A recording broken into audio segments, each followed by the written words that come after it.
안녕하세요, 민갱입니다. 다들 후덥지근한 여름 잘 보내고 계신가요?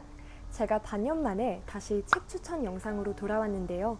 저는 사계절 중에서 여름을 가장 좋아하는 소문난 여름 덕후인 만큼 요즘같이 무더운 여름, 딱 제철 독서하기 좋은 여름책 6권을 준비했습니다. 오늘 영상도 특별히 여름 느낌을 내기 위해서 이렇게 창문을 열어두고 진행해 볼게요. 김금희 작가님의 첫여름 완주입니다. 박정민 배우님의 출판사인 무제에서 펴낸 첫 번째 듣는 소설로도 유명한 작품인데 저도 이번에 도서전에 갔다가 부스에서 구매해왔습니다. 이 책은 오디오북은 아니고 해당 내용을 그대로 활자로 옮겨놓은 소설인데 책 패키지가 마치 카세트 테이프처럼 구성되어 있어서 재밌었습니다. 주인공 소녀매는 어린 시절 글을 못 읽는 할아버지에게 영화 자막을 대신 읽어주다 성우의 길로 접어들어 고향 보령을 떠나 서울에서 살고 있습니다. 그러던 중 대학 시절부터 알고 지낸 룸메이트이자 선배인 고수미가 막대한 투자 손실과 함께 갑자기 증발하고 엎친 데 덮친 격으로 심각한 우울증으로 목소리까지 변하면서 갑자기 길을 잃게 돼요. 결국 오갈 데가 없어진 열매는 고수미의 고향인 완주마을로 향하고 합동 장의사 겸 매점을 운영하는 고수미 어머니의 집에 머물며 여름 한 계절을 보냅니다. 뭔가를 기다리는 간절함이 마음을 차게 쓸고 갔다. 뭔가 다른 것. 완평을 찾아간 그 봄처럼 완전히 다른 방식으로 진실된 것. 완주나무도 없고 숲의 친교도 느껴지지 않는 이 도시에도 가끔은 그런 기적이 일어나도 되지 않을까? 열매가 수미 어머니의 매점을 대신 지키면서 각양각색의 동네 사람들을 만나게 되는데 그 과정 속에서 어떻게 다시 일어나서 끝까지 완주할 용기를 얻게 되는지를 그린 이야기입니다. 이 책을 읽으면서 영화 리틀 포레스트 혹은 드라마 나의 해방일지에 묘사된 그 시골 여름의 커다란 논밭, 드문드문 서 있는 집들, 뜨거운 태양이 생각났습니다. 왁자지껄한 축제들로 가득한 여름이 아닌 시골 마당 평상에 누워서 시끄럽게 오는 매미 소리와 귀뚜라미 소리를 듣는 여름의 느낌이에요. 실제로 이 책에도 그런 시골 여름의 느낌을 묘사하는 문장들이 아주 많습니다. 대표적으로 구덩이 속에 있으니 열매는 전보다 더 또렷하게 냄새와 소리를 느꼈다. 원래 밤의 숲이 품고 있던 여름 여치들의 청아한 음색과 가지와 가지를 옮겨가는 밤새들의 날갯짓과 여린 가지를 우르르 들추다 내려와 열매 귀를 먹먹하게 하는 골짜기 바람. 이런 느낌의 정말 서정적이면서도 읽기만 해도 힐링되는 문장들이 가득합니다. 가뜩이나 요즘 날도 더운데 기나긴 슬럼프에 빠져서 허우적거리는 기분이 들 때마다 꺼내보고 싶은 책이에요. 여기에서 살짝 더 채도를 낮춰서 김혜란 작가님의 밭같은 여름입니다. 굉장히 유명한 책이기도 하고 저도 21년도에 이 책을 처음 구매해서 한번 읽어보고 이번에 오랜만에 다시 꺼냈는데요. 아마 오늘 소개할 여름책들 중에서 유일하게 눅눅하고 꿉꿉한 장마철의 여름 같은 책입니다. 그만큼 여름이라는 계절을 떠올렸을 때 자동으로 느껴지는 색채 높은 생동감과는 완전히 대비되는 작품이에요. 그도 그럴 것이 작품 제목부터가 밭같은 여름, 즉 계절은 끊임없이 앞을 향해 달려갔는데 그 흐름을 따라가지 못한 채 멈춰버린 사람들의 내면을 들여다보는 7편의 단편이 수록되어 있습니다. 가까운 사람을 갑작스러운 사고로 잃거나 잘 아는 줄 알았던 사람으로부터 낯선 감정을 느끼거나 영원히 기억하고 싶은 순간을 빼앗기거나 등등 안과 밖의 시차가 벌어지는 순간들에 집중해요. 그 중에서도 제가 가장 좋았던 작품은 사고로 아이를 잃은 젊은 부부의 이야기인 입동과 비슷하지만 사고로 남편을 잃은 뒤 스코틀랜드로 떠난 아내의 이야기 어디로 가고 싶으신가요? 였습니다. 가끔은 사람들이 시간이라 부르는 뭔가가 빨리 감기한 필름 마냥 스쳐가는 기분이 들었다. 풍경이, 계절이, 세상이 우리만 빼고 자전한 듯한 꽃이 피고 바람이 부는 이유도 눈이 녹고 새순이 돋는 까닭도 모두 그 때문인 것 같았다. 시간이 누군가를 일방적으로 편든 듯했다. 인생에서 제가 가장 큰 외로움을 느끼는 순간은 내 세상은 무너졌는데 나를 제외한 세계는 여전히 눈부시게 빛날 때 나는 영원히 제자리인 것 같은데 모두가 바쁘게 나아가는 그 눈부시게 빛나는 생동감이 마치 집 안에서 창밖으로 여름을 보고 있을 때와 닮아있다는 생각을 많이 했습니다. 그 생각을 하니까 이 작품의 제목이 밭같은 여름인 이유도 표지의 삽화가 가진 의미도 단번에 이해가 되더라고요. 뿐만 아니라 김혜란 작가님 특유의 표현이 너무 좋아서 정말 수집하고 싶은 문장들이 가득했습니다. 그리고 그렇게 사소하고 시시한 하루가 쌓여 계절이 되고 계절이 쌓여 인생이 된다는 걸 배웠다.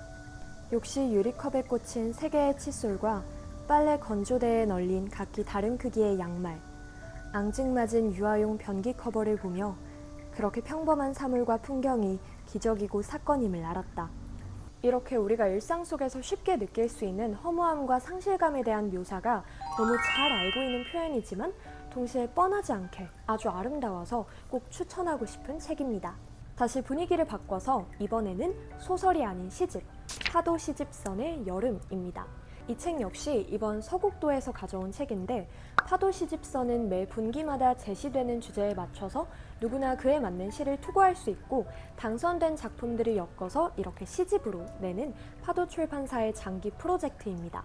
사실 저는 시를 정말 어려워하고 시에서 아무것도 느끼지 못해서 막 괴로워하는 독자인데 이 파도 시집서는 전문 시인이 아닌 일반인들의 작품을 위주로 수록하다 보니 훨씬 쉽게 감정을 느낄 수 있어서 좋더라고요. 평소 특정 시인들의 시집을 즐겨 읽으셨다면 문법이 비교적 투박하고 아마추어처럼 느껴지실 수 있지만 저처럼 시집을 시도해보고 싶은데 진입장벽이 낮은 작품을 찾고 있다면 파도 시집선 강력 추천합니다.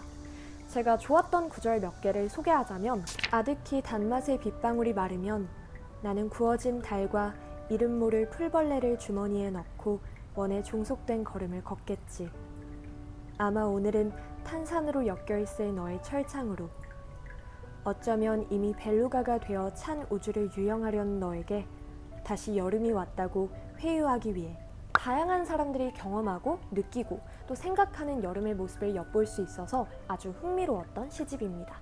소설보다 여름 2023인데요. 아마 이 영상을 보고 계신다면 다들 소설보다 시리즈 정도는 잘 알고 계실 거예요. 그런데 왜 2025가 아니라 2023이냐? 제가 2023년도에 사서 아직까지 읽지 않았다는 뜻이겠죠. 소설보다 여름 2022를 처음으로 접하고 그때 그 여름이 너무 좋아서 계속 샀던 건데 이번 2023도 참 좋더라고요. 특히 앞에 두 소설, 공현진 작가의 어차피 세상은 멸망할 텐데와 김기태 작가의 롤링 썬더 러브가 참 마음에 드는 단편이었습니다.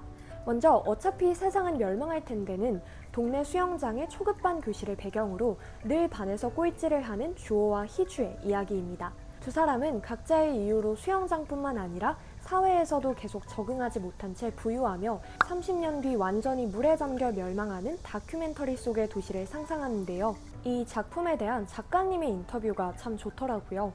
건강한 방식은 아닐 수 있지만 건강한 방식으로 사랑을 하고 건강한 방식으로 나를 보고 건강한 방식으로 삶을 살아야 한다는 강요로부터 달아나고 싶은 심정도 있었습니다.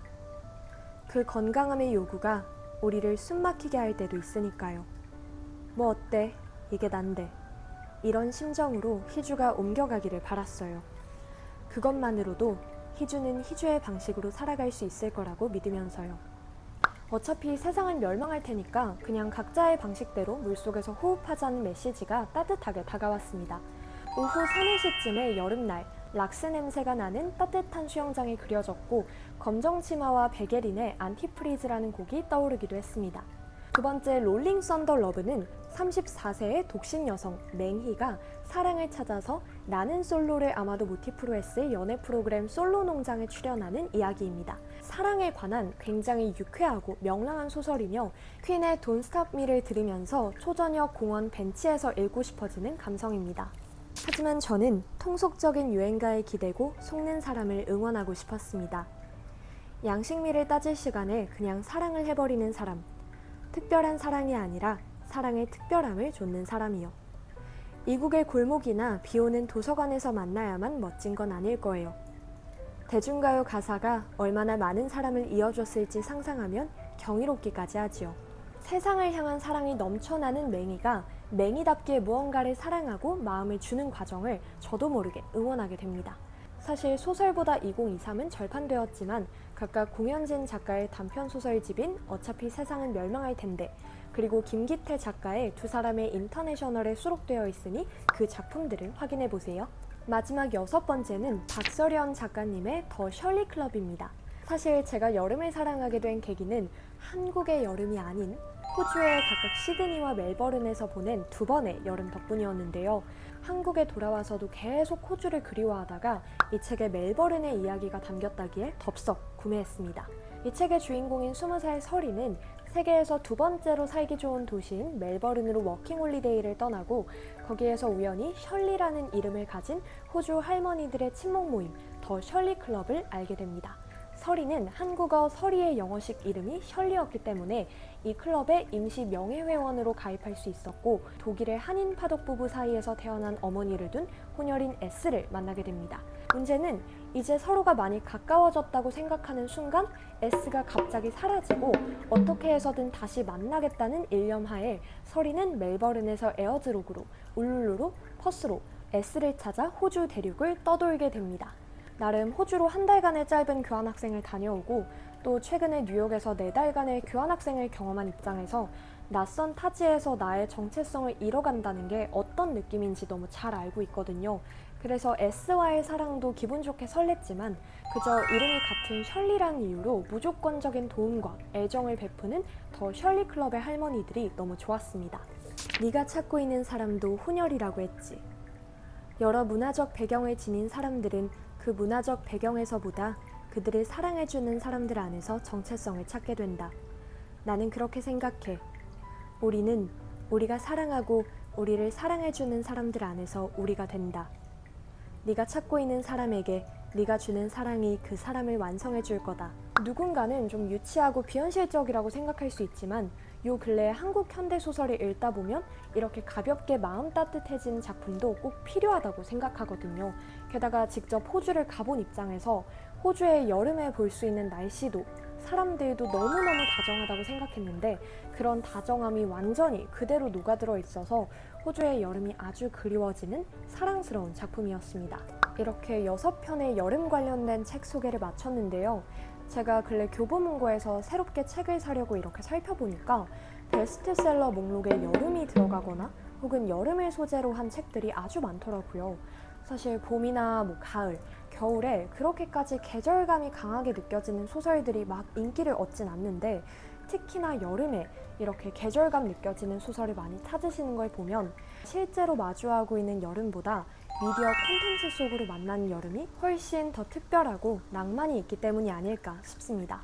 지금 촬영하는 것도 너무 더워서 계속 말이 제대로 안 나오고 있거든요.